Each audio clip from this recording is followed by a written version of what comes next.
Part 2 अज्ञात writer. ये देखो मैडम को, यहाँ सब मस्ती कर रहे हैं और इनको पहाड़ियों में दिलचस्पी है। पहाड़ी नहीं है, ये जंगल है। अंदर क्या होगा? किसी का घर, कोई पुरानी हवेली, या और क्या हो सकता है? कहीं तू ही तो नहीं रहती ना इस जंगल में? अब इसका नाम भी बता दे। आज से इसका नाम पालन खेत, मेरा घर, आहार। कालिंदी बचपन से ही रहस्यमय शक्तियों में मानती थी। जहां उसकी उम्र के लोग मॉल घुमा करते, उसे जंगल सन्नाटा अपनी ओर खींचता था। वो अपने सपनों को हकीकत से जोड़ने की कोशिश किया करती और अपने अनुभव को एक डायरी में लिखा करती थी, जिसके कारण उसके बेंचमेट उसका बहुत मजाक उड़ाया करते थे। फिर से कुछ लिखने बैठ गई तू? कितनी बोरिंग है रे तू। उफ। बस रुकती है और सभी नीचे उतरते हैं। वाटरफॉल के पास का नज़ारा बहुत ही खूबसूरत होता है। सब अपनी अपनी फोटोज लेने में लग जाते हैं, पर कालिंदी वाटरफॉल के नदी के बहाव को देखती रहती है। नीचे उतरना है क्या? उतर जा। सुष्मिता की बात पर कालिंदी चिढ़ जाती है और नदी के बहाव के साथ चलती हुई उसी जंगल में पहुंचती है जिसको उसने पालन खेत नाम दिया था। अंदर एक बहुत खूबसूरत सी हवेली होती है। वो अंदर क्या देखती है? एक औरत काले कपड़े में बैठी एक कुंड में आहुति दे रही है। ओम फट स्वाहा, ओम फट स्वाहा।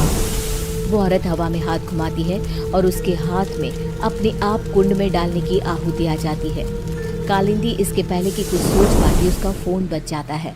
अगले दिन कॉलेज कैंटीन में जब सब लंच कर रहे होते हैं, कालिंदी गेट से अंदर आती है। यहाँ क्या कर रही है तू? अरे तेरी डायरी कहाँ गई बहन जी? आज बड़ी सोशल बन रही हो कालिंदी, क्या बात है? सुष्मिता के सभी दोस्त कालिंदी को परेशान करने लग जाते हैं। कालिंदी रोती हुई कॉलेज के टेरेस पर जाती है।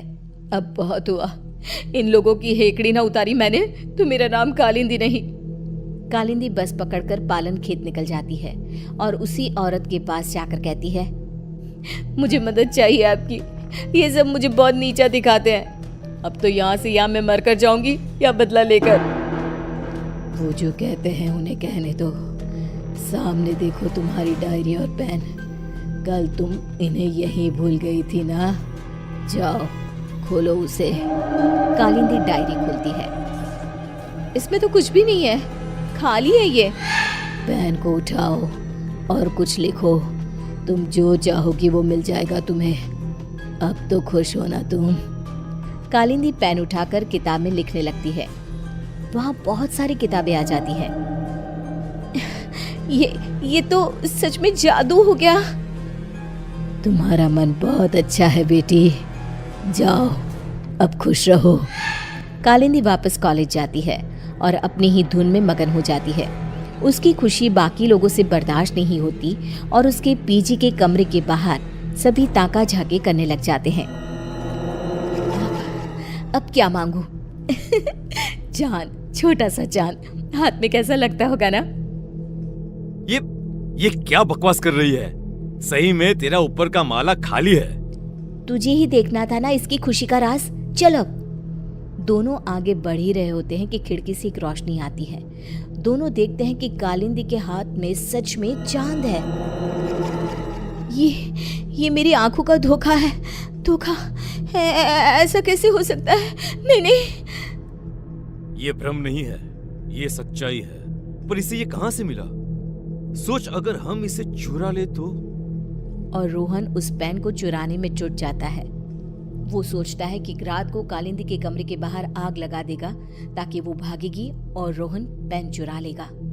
रात को रोहन पेन के लालच में आग लगाने जाता है, पर आग बेकाबू हो जाती है और कालिंदी कमरे से बाहर ही नहीं आ पाती। बचाओ, बचाओ! कालिंदी मर जाती है। मंदाकिनी को कालिंदी की मौत का एहसास हो जाता है। मार डाला उन्होंने मेरी भोली बच्ची को, अब कोई नहीं बचेगा। यहाँ आ बेटा, मेरे पास आ कालिंदी। कालिंदी की आत्मा वहां आकर अपना गुस्सा दिखाती हुई कहती है, हे सारी शक्तियों के देवता, अगर मैंने कभी भी किसी का भला चाहा हो तो मैं अपने सभी अच्छे कर्मों के बदले इंसाफ चाहती हूँ। इस अग्नि में अपनी आत्मा की आहुति देते हुए तुझे विनती करती हूँ कि मुझे एक ऐसी आत्मा बना दे, इतनी बुरी और शक्तिशाली, जो अपने गुनहगारों को तड़पा तड़पा कर मारे। ये कहकर कालिंदी की आत्मा आग में समा जाती है और आग से निकलकर कालिंदी के गुस्से से पैदा हुई आत्मा उसके पैन में समा जाती है और फिर शुरू होता है मौत का खेल। सुष्मिता अपने कमरे में सो रही होती है। रात को उसका फोन बजता है। It's me, Rohan. दूसरे नंबर से कॉल करना पड़ा। तुम कॉलेज के पीछे वाली पहाड़ी पर आओ, मुझे तुम्हें कुछ बताना है। इसके पहले कि सुष्मिता कुछ बोल पाती, फोन कट हो जाता है। सुष्मिता नाइट ड्रेस में ही भागते हुए कॉलेज के पीछे की पहाड़ी पर जाती है।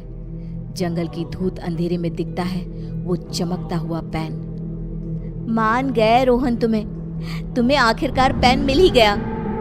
सुष्मिता पेन उठाने जाती है कि पेन में से कालिंदी की आत्मा बाहर निकलकर सुष्मिता को पहाड़ी के ऊपर से नीचे धक्का दे देती है।